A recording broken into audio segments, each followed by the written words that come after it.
ನಮಸ್ಕಾರ. ನನ್ನ ಹೆಸರು ಯಶಸ್.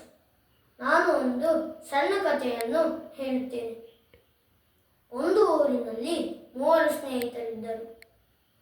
ಒಬ್ಬನ ಹೆಸರು ಜ್ಞಾನ, ಇನ್ನೊಬ್ಬನ ಹೆಸರು ಧನ, ಮತ್ತೊಬ್ಬ ವಿಶ್ವಾಸ. ಈ 3 ಆತ್ಮೀಯ ಸ್ನೇಹಿತರು. ಒಬ್ಬರನ್ನು ಬಿಟ್ಟು ಇನ್ನೊಬ್ಬರು ಇರುತ್ತಿರಲಿಲ್ಲ. ಆದರೆ ಒಂದು ಸಾರಿ ಅವರು ಬೇರೆ ಬೇರೆ ಆಗುವ ಸಮಯ ಬಂದಿತ್ತು.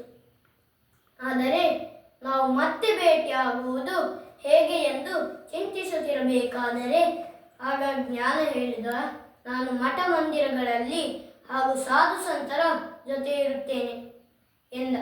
ಆಗ ಧನ, ನಾನು ಆಗರ್ಭ ಶ್ರೀಮಂತರ ಬಳಿ ಇರುತ್ತೇನೆ ಎಂದ. ಇವರ ಮಾತು ಕೇಳಿ ಕಣ್ಣೀರು ಹಾಕುತ್ತಾ ವಿಶ್ವಾಸ, ನಾನು ಒಂದು ಸಾರಿ ಹೋದರೆ ಮರಳಿ ಬರುವುದಿಲ್ಲ ಎಂದು. ಈ ಕಥೆಯ ಅರ್ಥ, ಒಮ್ಮೆ ವಿಶ್ವಾಸವನ್ನು ಕಳೆದುಕೊಂಡರೆ ಮತ್ತೆ ಪಡೆಯುವುದು ಕಷ್ಟ. ಧನ್ಯವಾದಗಳು.